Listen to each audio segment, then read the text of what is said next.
everyone, I'm Arjuman Khurshid, the teacher for the day, and today's topic is colonial administration. Well, as you have read in the previous chapter that how the British extended and consolidated the empire in India. It was the year 1856 when finally the British captured almost the whole of India. Before going to today's topic, I would like to go a bit backwards to the previous topic because as you know that history is in continuity.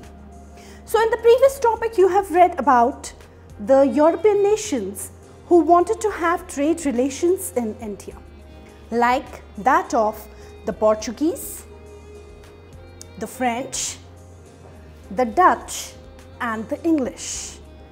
And out of these four rivals, it were only the English who could consolidate the Indian empire. Almost the whole of India was under them. And Portuguese, they were confined to the area of Goa only. As you know that it was Bengal, the first province which was annexed, or we can say consolidated, or we can say captured by the British. Two wars or battles were fought with the Nawabs of Bengal, that is Battle of Plassey 1757 and Battle of Buxar 1764. And the outcome, as you very well know, was that the English became the rulers, or we can say the officials of the area of Bengal.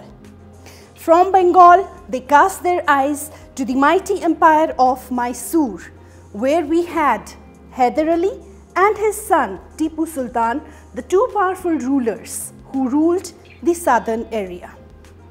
From Mysore, they moved to crush the empire of Marathas, which was scattered in various parts of India, because the Marathas had the dream of ruling the whole of India. Finally, the Marathas were crushed. Then, step by step, one after another areas were captured by the British.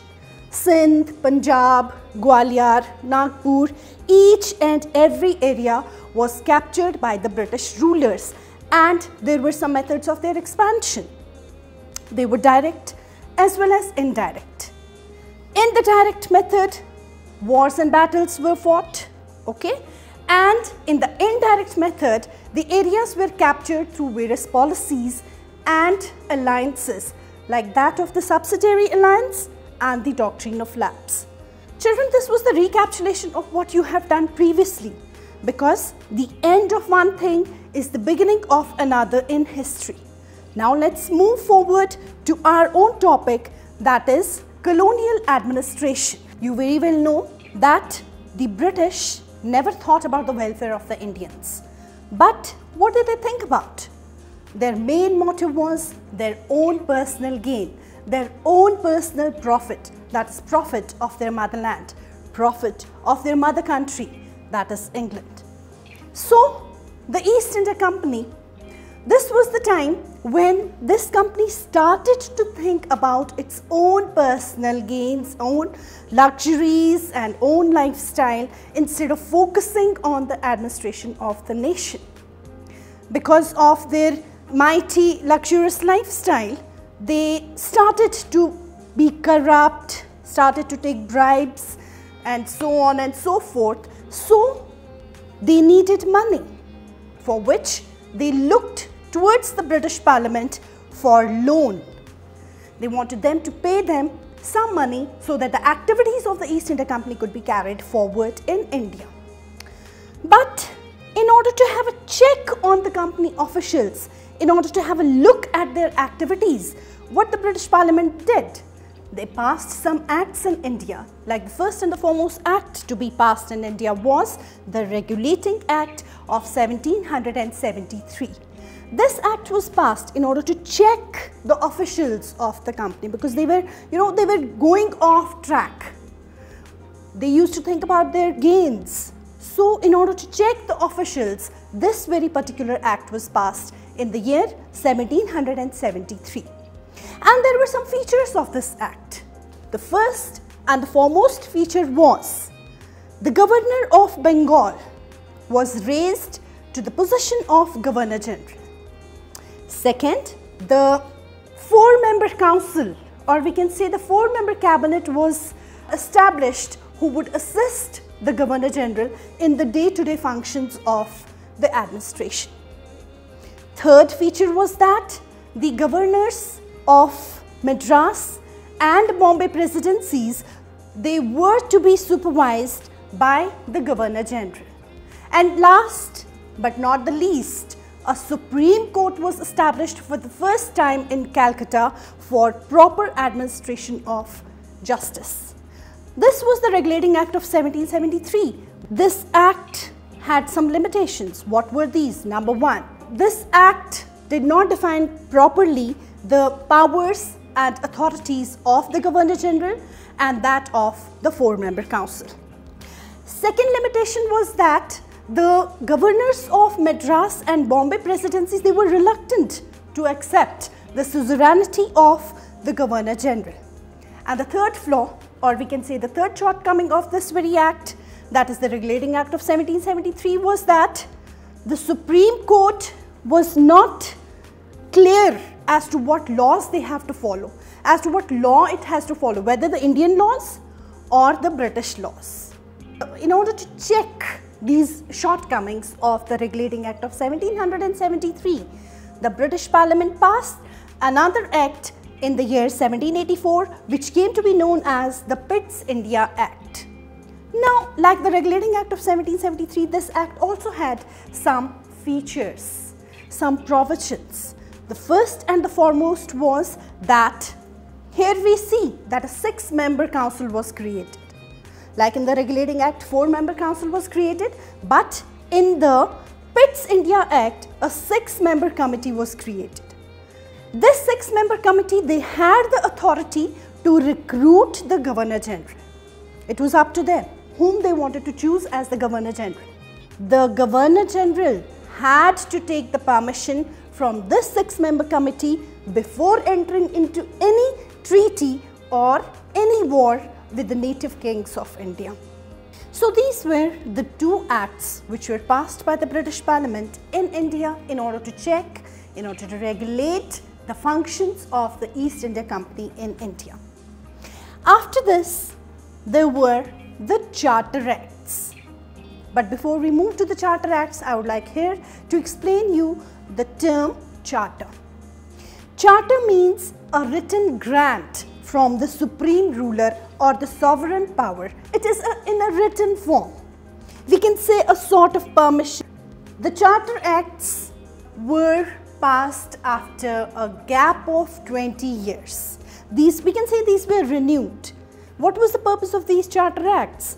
These Charter Acts gave a definite shape to the functions of the East India Company. Like there were three Charter Acts passed in India. Starting from the year 1813, the first Charter Act. What did this Charter Act state? This Charter Act stated that the East India Company's monopoly in trade was in a way we can say a briefered. Like trade was thrown open to all British merchants. Anybody from England could come to India and start his trade practices here. It was not confined to English East India Company only. This is what the Charter Act of 1813 gave. Then we have the second Charter Act, which was passed in 1833. According to this Charter Act, the company's tea trade with China, that came to an end. Its control, its monopoly, that came to an end. We can say in a way that the passing of these Charter Acts was in a way that powers and authorities of the East India Company were a bit being snatched, curbed.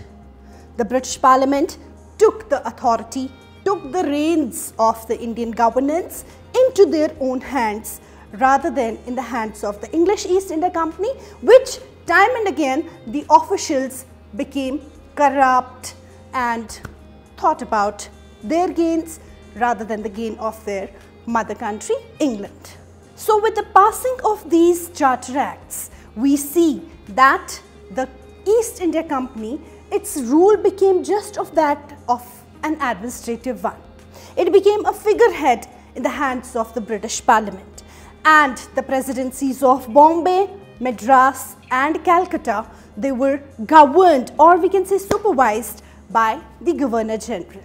Now, before concluding today's topic, I would like to recapitulate what we studied in today's lecture.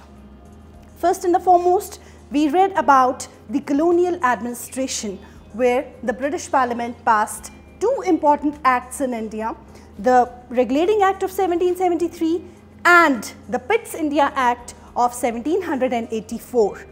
Due to these acts, we see that the powers and the authorities of the East India Company were checked, were controlled, were regulated by the British Parliament.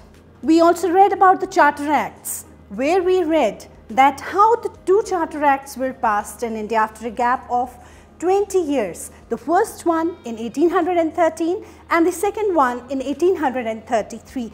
And due to the passing of these Charter Acts, the authorities, the powers of the East India Company were curbed, snatched, taken away by the British Parliament. Because we can say that the direct rule of the British Parliament was implemented by the passing of these Charter Acts in India.